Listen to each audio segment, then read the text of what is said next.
All right, welcome everybody to Modern Mondays here at Guardian Games. Another glorious Monday on Portland paper. It is myself, Urchin, and Travis commentating tonight, and for round one, we are going to be seeing our very own Ian Lunger, the producer of Portland Paper, playing Amulet Breach against Cody Inman playing Hardened Scales. And so I know that Ian was talking about having a little extra technology in his Amulet Breach list. I believe he's trying out one of the new core set cards. Yeah, I think we've got some new lands hanging out in the deck, bringing back Immercool to the fold here. It's interesting. I don't think Ian is playing the Karn package today, which that would have been a really good call if you knew you were going to get Hardened Scales in your as your first matchup. Yeah. Like, not a lot Hardened Scales can do there. Kind of shuts down a lot of their explosiveness. But Ian was also mentioning that he's trying out Lotus Field. Well, it's hexproof, so you definitely can't feel to ruin that, and it is kind of a way to ramp up to that 6. Yeah. And you can also, if you need to, you can go fetch it off of a Titan. That's probably not the best thing to be doing, but it's a possibility. Untapping with an amulet seems pretty decent. Yeah. All right, do you have a favored deck in this matchup? In this matchup, I feel like Amulet Breach has the capacity to really go over the top, but not sure how much they are enabled by small creatures. So it looks like the hand we're looking at: Titan, Ancient Stirrings, some utility lands. Well, being on the play definitely helps out when you're both playing kind of creature combo decks here, and getting that edge of playing first and being half a turn ahead of your opponent matters a lot. Matters a lot with Amulet. What are we stirring for? We are going to grab an engine. That's a pretty good one. I don't even know if he knows his opponent, but that's quite decent. It feels like if you already have a crew land in hand and you are against an unknown opponent, just grabbing explosives is a pretty safe bet. Absolutely. And we do have that Hardened Scales, which is That's what you want. Yeah. Lots of forest, lots of shiny forests.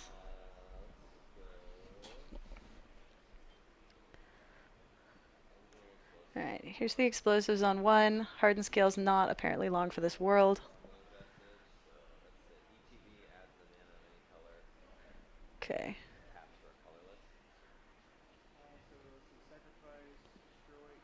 Ian throwing the opponents off with those foreign cards there, but it looks like that's a Crumbling Vestige, which is going to ETB tapped, but when it comes into play, it adds a mana of any color, and then we'll tap for colorless after that. Alright, looks like that's a green for another Ancient Stirrings. I wonder if Ian's patting himself on the back for grabbing that Engineered Explosives. Okay, so Amulet of Vigor is the take off of Ancient Stirrings.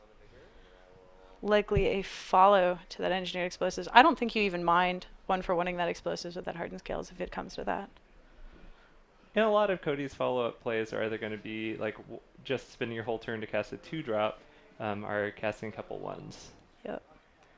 And it looks like it is going to be a 2/2 Walking Ballista, which is safe from the EE, but not the most explosive. Yeah, it's not the most imposing threat hanging out there. You're definitely telling Ian that you've got a couple turns left. Yeah. There is that Inkmoth Nexus hanging out on Cody's side of the table, though, which can really turn the tides pretty quickly. Yep. 10 is a lot less than 20. Here's Amulet.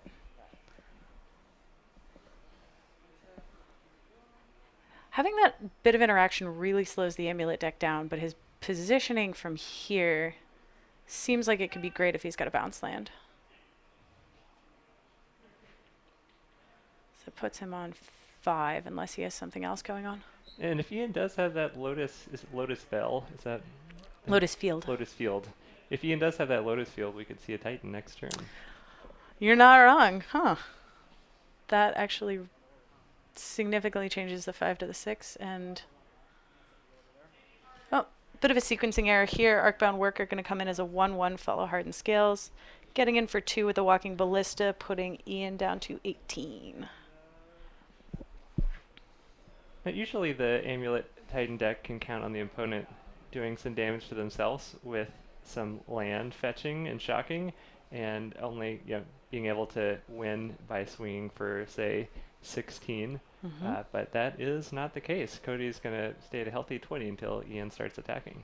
Does make the Amulet puzzle. Oh, here's the Lotus Field. Oh. Untap here. Sack, Forest, and Crumbling Vestige. Floating Green and Colorless. 4 more. Primeval Titan. Oh. Here he is.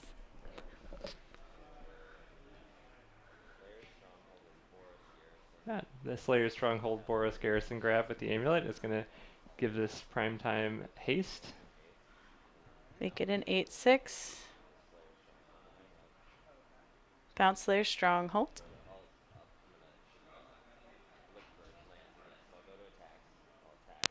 Combat. Trigger. Not yet. Cody asking if there's some double strike involved. Though I believe the Sun Home is already in play, so it is certainly not having double strike this turn. And I'm not sure there's a way. Could Vesuva maybe? Yeah, you could Vesuva, but you still need to find 4 more mana, and even another Lotus Field is not going to make that happen. Here's Ghost Quarter, presumably for the Inkmoth Nexus.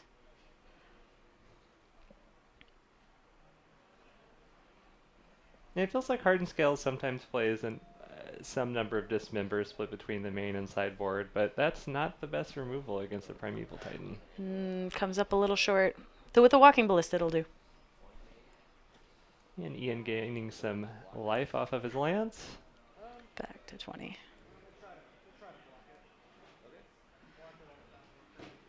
We're going to block 1 Primeval Titan damage.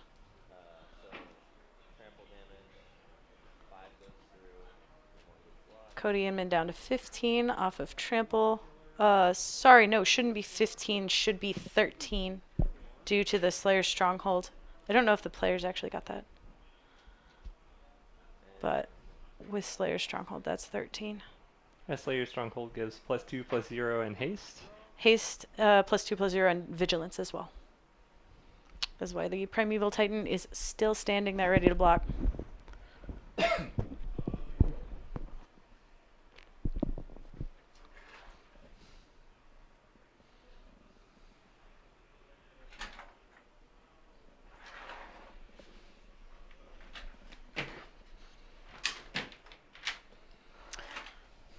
Yeah, got a Ravager from Cody now.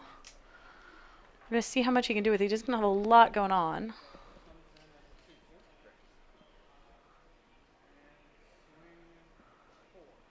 Just attacking for 4, it looks like.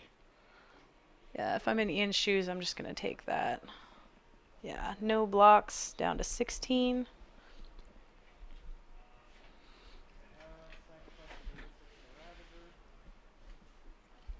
Okay.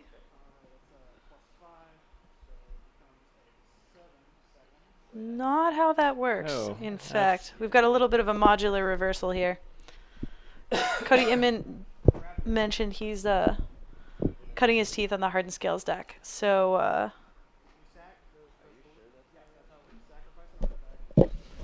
we're going to go and do a little bit of judging here. I feel like Cody is misunderstanding how modular works here.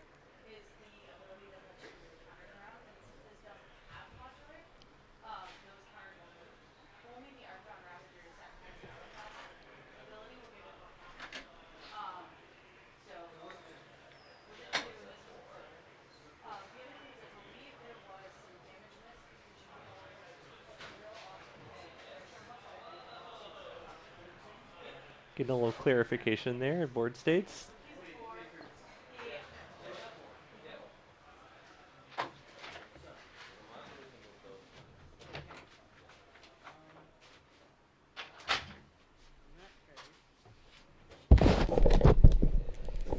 And we're back on track here. Gonna make some other decisions. Yeah, definitely not what you want to do. Nope. Not where it's at. Mentioned from chat that having Sun home out can actually be tough. There is a bit of a pickle you can get into with these amulet decks where if the wrong lands are in your hand or already in play, it can be difficult to get the combo sequences you want with the Primeval Titan, because you really want to pull those out of your deck so they come into play tapped off Primeval Titan and get you the untaps off of the amulet. So when things are in the wrong place, it can be slightly difficult. I've seen some very weird distributions of bounce lands in order to fix problems like that.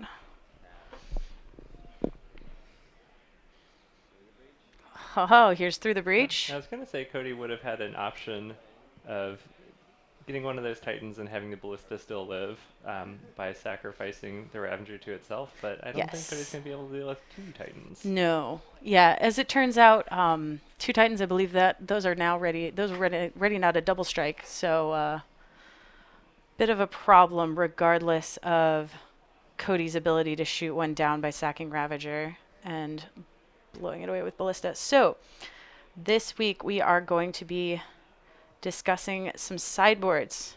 We have the sideboard available for Ian on Amulet Breach. We have any spicy things in there? Let's see. Well, we do see there is Force of Vigor, one of the newer cards. We've got Dismember, Obstinate Baloth, 2 Relics, Force, Ramunap Excavator, Hornet Queen, a Braid, 2 Fire Spouts, Negate, 2 Spell Pierce, World Spine Worm, and Rurkthar. So there's a lot of good stuff in there's there. a lot of good stuff. Against Cody, what do you think we're going to see? I mean, Force of Vigor seems... Force of Vigor is obvious. Hornet Queen seems pretty great, just having those flying blockers. Mm-hmm. I could see Excavator plus Ghost Quarter being perhaps the thing. A lot of the ways that Cody is going to one-shot you involve Inkmoth Nexus, although I think that's more if you have worse cards to take out. Yeah, that's a little slow, I think. You know, the Hardened Scales deck is a little too heavy on creatures for something like Rurkthar. Usually better in a very spell-heavy deck that would lock them out of the game. Do you think Ian's going to keep in the Through the Breach package with Emrakul? I don't know. It may not be necessary. Let's see if he might be thinking about... So it does feel like out. Cody is going to be able to, with some good draws being on the play, produce a lot of tokens and maybe combo off or just making a bunch of tokens each turn. Yeah, and Emrakul can be kind of unimpressive as you have a blocker and a bunch of tokens to sack. Absolutely. And the more you're leaning on the Through the Breach, the more of a chance you're going to get like 2 for 1 if he's able to just take out a Titan if you're breaching it. Sideboard cards available for Cody. We've got 4 Nature's Claim, 3 Grafdigger's Cage, 3 Damping Sphere, a Torpor Orb, 2 Dismember, and 2 Spellskite. I'm not sure there's a lot here that's doing super much. Torpor Orb actually does a lot of work, stopping the ETB trigger of Titan, but not the attack trigger. Spellskite can maybe eat the land activations to give the double strike and haste. That's very canny. I like that. So I think that's reasonable. Especially if he is expecting any kind of artifact hate out of Ian. Oh, we didn't mention the Abrade. I imagine the Abrade is something that Ian's going to want to bring in. For Nature's Claim, I don't know if that's where you want to be. It would be great to hit those amulets, but I don't know if it's worth the slots in a deck that's very combo focused. It just might slow him down too much, especially if he's raising the life total. Giving Ian 4 life may not be what you want to do. Yeah, and I can definitely see that being a difference on the play and on the draw, where maybe if you're on the draw, you might want to have something like a Nature's Claim to prevent Ian from being super explosive, but if you're on the play, you're going to want to put kind of all your chips into an aggressive strategy. Yes, that makes a lot of sense to me, and with Cody on the plate, we'll see if he has made that decision.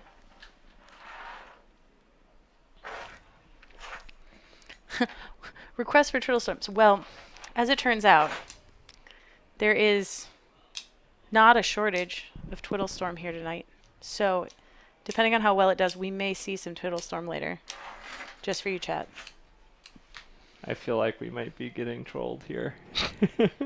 I mean, it's a sweet deck. It's just a little bit one-sided. Yeah, having been on the other side of the deck, it does feel like it's a really strong deck that's fun if you're playing it, but there is the sort of fail rate where you can take a turn that lasts for 8 minutes, and then if you Then counter pass. a key spell, then pass. And it's not, I don't think it's the most entertaining to play against, or, it could be interesting to watch once, but. I mean, I have a fondness for those kind of decks. Just, your opponent just has to sit and wait for a minute. Or several. Yeah, it's true. Some people like to play Magic when they go to an event, but some folks like to. Nah. Nah. No. I don't know how that works. All right. We've got Cody here. Contemplating his mulligan. Do you still feel like you're cheating when you mulligan these days? Because I do. Whenever I do the London mulligan. I know a little bit, but cheating in a relieved way. I don't know. It's just like my life is so much better now. Well, Pendelhaven into Hardened Scales. Pretty good start from a Hardened Scales deck. well, Amulet of Vigor. Pretty good start from an Amulet deck. Each deck has their one drop that enables the explosiveness. Who's going to explode harder? Well, one deck does have engineered explosives. Oh. Here's a Damping Sphere. That is going to put a damper on things from a deck largely reliant on lands that tap for 2. Now, I actually really like when you're playing Damping Sphere against a Titan deck. Actually, I assume that this Amulet Breach deck still runs Summoner's Pact. I'm not super familiar with the list. Yeah, definitely. Summoner's Pact is in there. So I really like... good Amulet players will not let you do this, but sandbagging a Damping Sphere until they've pacted. And if they don't get the right lands to pay their pact off of their Titan without using bounce lands, you just Damping Sphere and kill them with the trigger. Oh, I don't think Ian is going to be able to play that Azusa because that's the second spell. So attacks for that, correct? Correct. So he's got 2 mana off the... no, ET... No, he's good. He's good. Yep. Oh, no, he played the Amulet this turn. Sorry, you're right.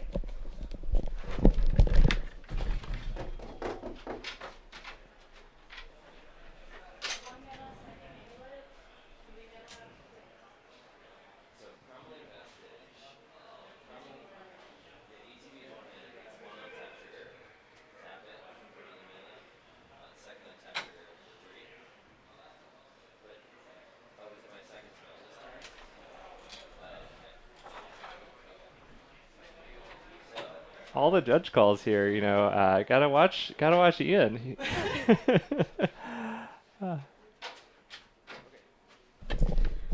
Well, I do like that the Crumbling Vestige gives you 3 mana off Amulet. As it turns out, Damping Sphere not only good for shutting off your lands. I feel like Damping Sphere is one of those cards that is similar to Thalia, Guardian, and Thraben also, where some people will play Thalia and then play an Aether Vial after it off 1 mana, where you're thinking, oh, it only affects my opponent. And Damping Sphere is one of those cards that's easy to miss, the tax that keeps adding up. Yeah, especially because it's usually played in decks that are largely apathetic to the tax, which means it's easy when it actually does come up to miss it. But I imagine Ian's focused on the more potent part of Damping Sphere against Amulet. Here's Hangerback Walker from Cody, and 1 for the Welding Jar. Paying the tax man. Seems like Cody's paid plenty of taxes in his Magic career here.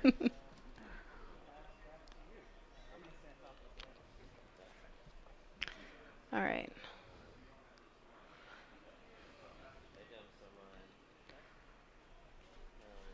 Gonna play the very slow game here. Here's Azusa.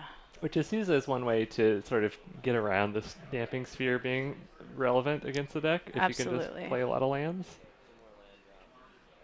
The Titan decks, they have those combo draws, but they also just have an immense amount of value they can generate. Bounce trigger, 2 untapped triggers.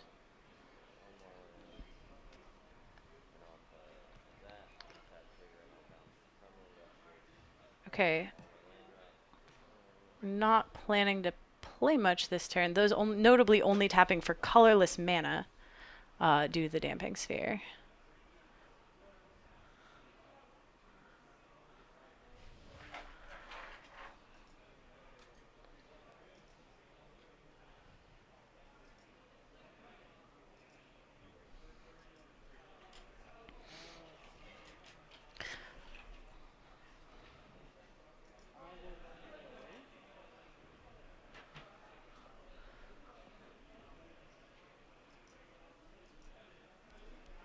Cody here definitely has cramped Ian's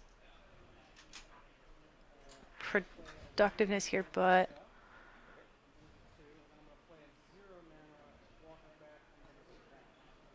I think you do have to pay that is one extra not, mana for that. that is not how Yeah. that works. No, I'm gonna. we got lots of judge calls on this one. And Urchin's on top of this. Gotta keep the players clean here.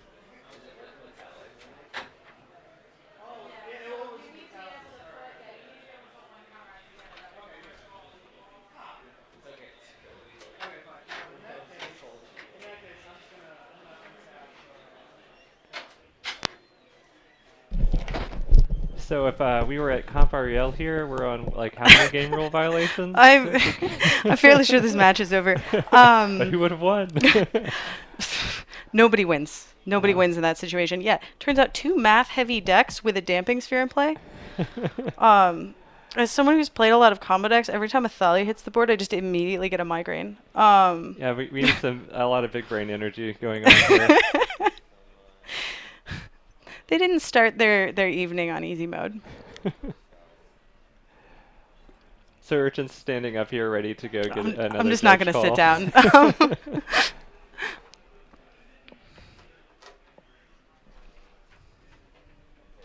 Yeah, Lotus Field, chat pointing out, really good against Ghost Quarter. Probably why the Twiddle Storm deck actually has game in this format, because if their one land could get Ghost Quarter to Field of Ruin, that would be really miserable, and I'm not sure the deck would exist at all. So we've got Engineered Explosives off of Ancient Stirrings. Now he's going to figure out how to pay for it with a Damping Sphere. Notably, you can EE on 0 by using a colorless mana, which he has off of his Karoo that has been dampened. Seems like a reasonable place to be. Oh, I like this alternative. Usually I'm not a fan of putting dice on things if they're not counters, but it definitely makes our lives easier with this alternative use of die. Like, I have 2 land drops left. You've cast 2 spells on Damping Sphere. I actually really like that. You know, I think I prefer the dice next to the card, but overall, I think we that's very clever. Can't get everything we want. No, but, you know. no. I wish. I agree with you. I like in front or next to the card instead of, especially when you're playing a deck with counters. Yep. All right. Block Azusa. Blow EE. We're gonna regenerate Walking Ballista. Hangerback Walker. Gonna become Thopters. Ballista gets tapped. Ballista does get tapped. I'm not sure that's going to be super relevant, so I'm not going to run out there right away. But as it turns out, when you regenerate things, they are tapped.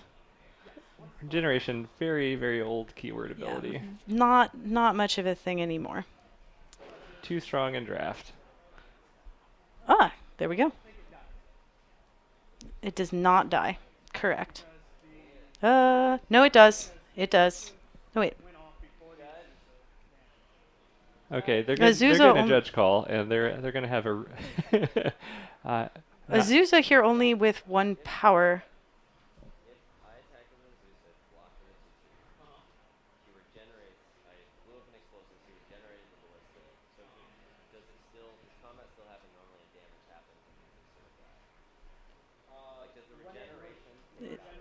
It removes it from combat, yeah.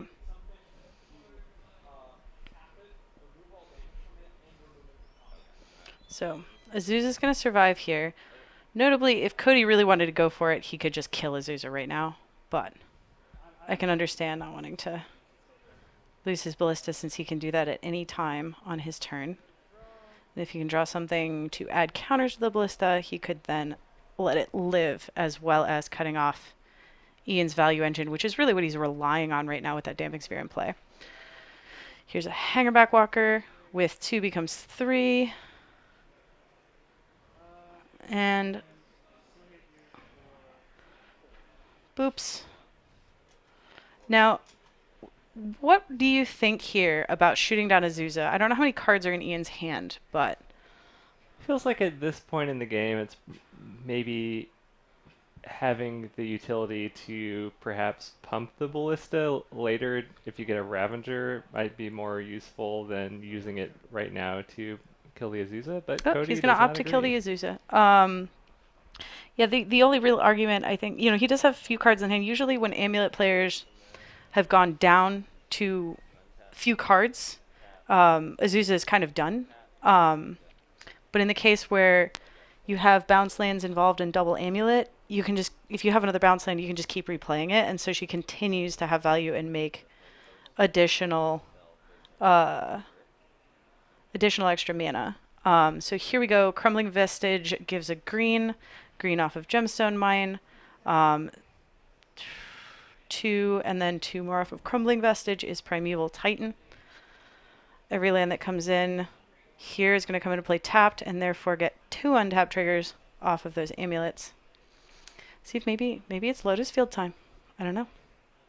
Lotus Field, though, Lotus really Field, quite bad with yeah. Damping Sphere. Never mind. Maybe another Gemstone Mine plus utility land. Yeah. It's a slow road, but it'll get there. I don't see how he can I don't really see how he can Slayer's Stronghold and give it haste this turn. Well, we're gonna gain some life. All right. Entirely reasonable. And here's Sunhome setting up for next turn. Notably a little short uncolored sources, that Gemstone Mine with only 1 counter. I almost wonder if a bounce land there would let you reset the Gemstone Mine and potentially give yourself more colors in the future, but no haste, no attacks.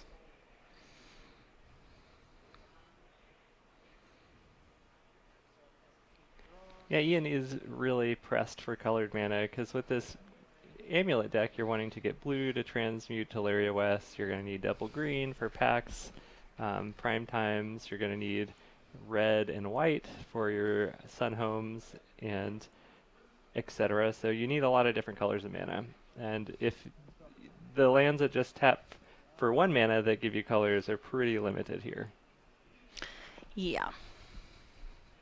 Yeah, honestly, the bounce land still having a bounce trigger might be where it's at. Okay, we're doing the fair game. We're going to Pendelhaven a Thopter. 3 coming in. Oh, I missed the Torpor Orb that we have already got in play. Okay, that was cast this turn, so a little bit late for that Titan's ETB trigger, but And the attack trigger is still going to happen with the Titan, so Torpor, good if you get it down before the first Titan. yes. Cuts off the normal process of them getting Slayer's Stronghold and Boros Garrison, giving it haste and then attacking and getting an additional search trigger. Notably, Torpor Orb only stopping creatures from causing ETB triggers, not going to stop any Amulet of Vigor triggers off of lands. Darn. Trigger. What are we getting? I'm gonna say Gemstone Mine is gonna be. It's got to be Gemstone Mine. Just because right now he can give it double strike, but Crumbling Vestige will also do. I think that gives you 1 of your colors. You can use, I believe we saw the Kabira Crossroads for the white. And the Colony Gardens up there in the front as well. Yes. Are we He's gonna going make to consider Colony Garden. He's going to go for Slayer's Stronghold here, potentially for future creatures.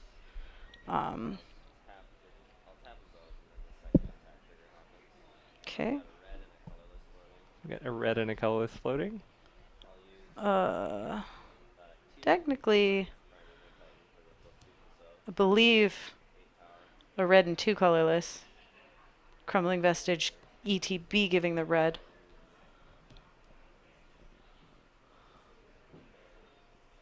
That's overpaid, but No, we don't have mana burn anymore, so no, he he's is allowed. It's legal. Here comes double striking Titan. Rawr. Block 3. Take 9.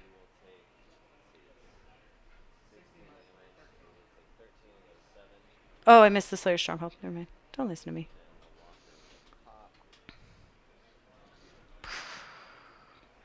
Turns into 3 robot birdies. 13, though. With just looking at a Pendelhaven, no way to move around +1/+1 counters to potentially just suddenly Inkmoth Nexus kill. Thinking Cody needs an answer to that Titan right now, or he is not going to be able to get there. And what does he draw? I don't see a line to victory, but what do we got? Green mana. Arcbound Worker. Arcbound Worker, 2 counters. I don't see a sack outlet. Not that a, what? Animate Nexus, activate Pendelhaven. This is not going to do it. Going for 1 infect there? Is that what was happening? Yeah, I saw 1 infect. No Pendelhaven activation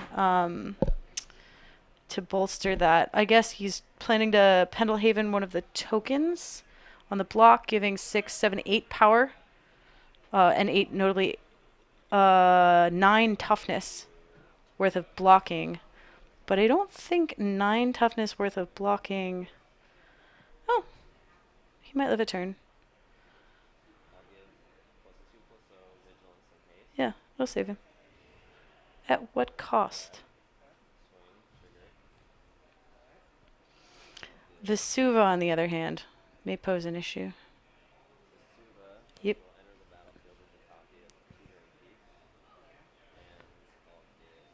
I'm sorry, before I had referred to a crumbling vestige that is actually a teetering peaks. That makes a lot more sense now when I thought he had overpaid.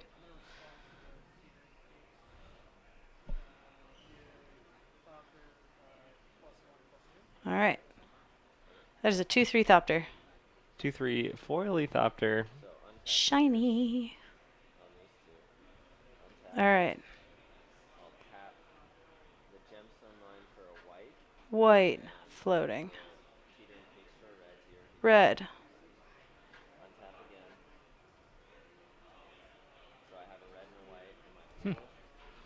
Here's red, white. Colorless, colorless. Double strikey.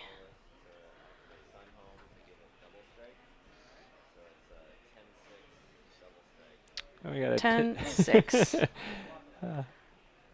10/6 sounds like some kind of police code here. It's a big 10/6, buddy. You're going to need to do something right now. We've got toughness. 5, 6, 7, 8, 9. That is 11 spillover. That's more than 7. Math doesn't work out in your favor. Yep.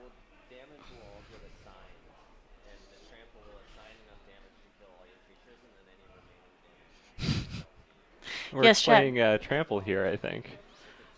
Yes, 10/6 double striking trample.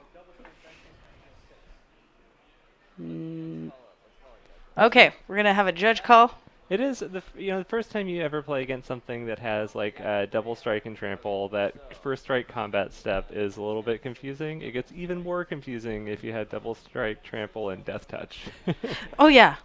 What exactly constitutes lethal damage at that point is more of an existential question. There are rules, but I think it does get a little philosophical. But yeah, 3, 7, 8, 9. I don't see 11. I don't see 11. I 7, think we had 8, a 9. Pendelhaven activation. Yeah, I see 9 toughness. Okay. worth of blocking. Okay, the 11 was referring to the trample damage, which is correct. God, trample and double strike. Really rude. It's just a giant trampling hit, followed by another one. And you don't get to hit back on the first hit. Yeah. And as it turns out, first strike is going to kill enough of your blockers here that you will not kill the Titan. Doesn't matter, though. All right. Looks like Ian gets there. All right. Through a couple GREs. That was an adventure. Hopefully that was, an educational match that we had here. Yeah. Our players learned something. We learned something. Maybe you all learned something. Yeah, and Cody did mention that he is new to the deck, so he is just exploring the very deep world of Hardened Scales. Not a deck that is simple to play. Finding optimal lines with a deck like Hardened Scales is it requires some dedication. Yeah, and it's a deck that has like really sort of explosive draws where there's not a lot of thinking involved in lethal lines, and if you miss a few points or a few counters, it's fine. But then to really eke out those extra win percentage points, you really have to like sequence like really cleanly, and there's a lot of decision making on playing to different outs and like when to go all in with Ravengers and like an Ink Moth and so many different decision trees that you can make in that deck. Yeah, I'll say playing against it, I've worked pretty hard to try to be able to figure out what my opponent has available, so I know if I get to live a turn. But some cards that they bring out, like if there's an animation module on the board, I basically give up. I'm just gonna assume this is lethal because I had the math, but this is just too much. Yeah, animation module plus Hardened Scales plus Ravenger there's a lot of things you can do in that situation. Yeah, I'm just like, I assume you know. I assume you know what you're doing here. I'm sure there are actually probably some good heuristics, like if you can count mana to hit animation module that would be good to pick up. I don't know if anyone in chat might be a Hardened Scales expert and can tell us all how to beat your archetype. If I look at an animation module on a Hardened Scales board, what can I do to quickly count additional damage available? I've got an answer to that. Yeah. Play Karn the Great Creator. This is the best answer to Hardened Scales anything. It's not lethal anymore, friend. Well, I think we just have a little bit of time here for round number 1, so not quite enough time to get in a second match, but what we can do is we can probably get Ian in here and ask him some questions about card choices, in-game decisions, mistakes. I will go and grab Ian.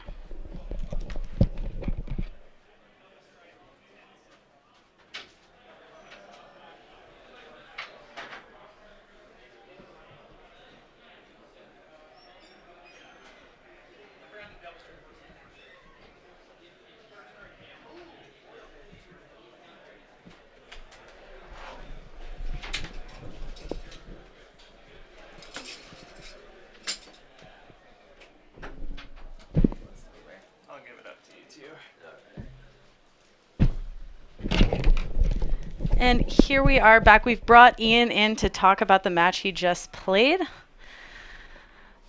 So, Ian. Yes, I'm here. How are the Lotus Fields? How was the Damping Sphere? How was your match? So, I think Lotus Field looked really good game 1 and really bad game 2. Yeah, really, really bad game 2. Sack 2 lands, tap for 1? Yeah, sack 2 lands, tap for 1 colorless. So, didn't really want to play that game 2. Was lucky enough, kept kind of maybe a suspect hand game 2. It was 2 amulets in hand game 2 and a couple of bounce lands and no payoffs at all. So, my general rule of thumb for amulet is if I have 2 amulets, I'm going to keep the hand and just hope I can draw into something. The deck is fairly threat dense. So I was hoping that I would be able to get there. Got lucky that my opponent kept a draw that was quite slow for the Hardened Scales deck based on hate pieces. And, manage to get there around a Damping Sphere. Yeah.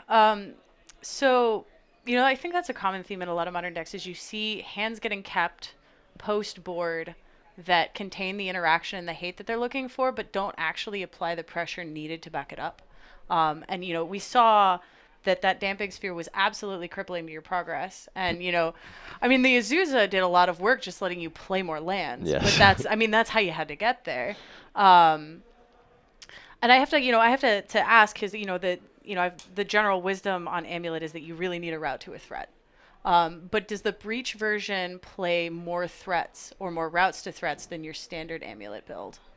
So the standard build is 11 threats usually, maybe 12 if you want to count Walking Ballista. So it's 4 Titans, 4 Summoners Packs, and 3 Talaria Wests. The Breach version plays, well, the version I'm playing foregoes 1 Talaria West and tosses in 2 Emrakul's. So it's not that much more threat dense. And it's not playing a Ballista. So it doesn't play a ton more threats. So again, definitely like potentially a suspect keep, but especially if I'm on the draw, I'm willing to keep a hand that has the potential to be explosive against a deck like Hardened Scales that at times I feel like I'm racing. So yeah, that makes a lot of sense. And the upside on double Amulet draws is I think disgusting is not an overstatement. If you've ever seen someone like Titan ETB trigger, get Bounce Land, Talaria West, Transmute, Summoner's Pact, additional Titan, it doesn't feel good from the other side of the table. Yeah, double Amulet, Azusa, and a Bounce Land just wins the game. So unless the other deck is somehow able to disrupt your threat. So yeah, so again, it's the type of hand that I am generally willing to keep on Amulet, especially in a situation like that. Yeah, it was an interesting game. I was glad I got to show off like the potential of Lotus Field in game 1 as the ability to ramp right up to 6. Oh yeah, no, we were sitting there, we were counting out. I was like, oh, that's only 5 this turn. No, it's not. Yeah. It's those in a deck that generates so much mana, it is interesting how in those critical turns the difference that 1 mana makes is enormous. Yep. It's game over or pass the turn. Right. And so Lotus Field actually looking incredibly good there. And so right, and this deck has a bit of a trade-off because Lotus Field is pretty bad to mediocre without an Amulet out, right? Like it's one of those things that it rituals if you have an Amulet out, but if you don't, then you're looking at an ETB tapped land that makes you sack 2 lands. So like there's the potential for some very awkward draws with this list that I'm playing right now. So I'll have to, let y'all know next week how many games I lose to extremely awkward draws down the line. Enjoy that London Mulligan is all I can say. I feel like that is very helpful. That is the saving grace for a deck like this. There are a lot of decks I feel like that don't really exist without the London Mulligan. And certainly some decks that get a huge boost. And it seems like Amulet decks in general, being like card selection combo decks, huge boost from the London Mulligan. Yeah. Yeah, I didn't think about that. Without an Amulet, the advantage of those bounce lands in Amulet is, if worst comes to worst, you can just play them and ramp. It's and their slow, actual card advantage as well. Their card advantage, they still, make your land drops. They help you out. Lotus Field, not so much. No. It's not card advantage. It protects itself if you're not against like a Pox type deck. And, nobody can field to ruin it. So you're insulated a little bit from that sort of thing. But yeah, it definitely has the potential to be awkward. Suspect without an Amulet. Yeah. Yeah, well, it looks like we've got about 1 minute left in round here. Anything else on your match, Ian? No, well, I was curious just from y'all watching it and from chat. Obviously, I made a couple mistakes. Was seeing Damping Sphere and thinking about its what it does to my mana, and totally forgot the other effect of Damping Sphere. Oh yeah. The engineered explosives for 0. I was like, I want to get Damping Sphere off the board, but obviously with a Welding Jar out, it's not going anywhere. I think the engineered explosives made perfect sense. And furthermore, glad to see that you knew the sunburst candy line with when you had to pay the tax on Right. it and being able to use colorless mana. Which I had plenty of. Oh yeah, which as a note is just generally a nice thing to be aware of with engineered explosives. In other decks, if you're trying to get it around a chalice, or Yes. things like that, paying colorless mana for engineered explosives is a real thing to do. Yes, it's one of those cards that I'm very, very glad it exists in Modern and super fun to find lines with. Yeah. Oh, it's a really fun card. But yeah, no, just because Damping Sphere is so crippling to Amulet, really more than any other deck, I think. People use it against Tron, but if you're not applying pressure, it's not really good enough. But against Amulet, oh, it's a beating. And then, as you say, you're not even looking at the other ability, which is still relevant. Right. The deck doesn't function. I really love Crumbling Vestige. I think that's a very cool piece of tech that is extremely helpful against a Damping Sphere. And the ability to bounce that land can really kind of help you manage to get there. And since this build plays through the Breach and Titan, really you only need 1 red and 4 colorless. So it's a little bit more forgiving in the face of a Damping Sphere. That's very true. All right, looks like we are at time in round here. So I think maybe want to take a break and set up for the next round? Yep. All right. Let's take a quick break. We'll be back shortly.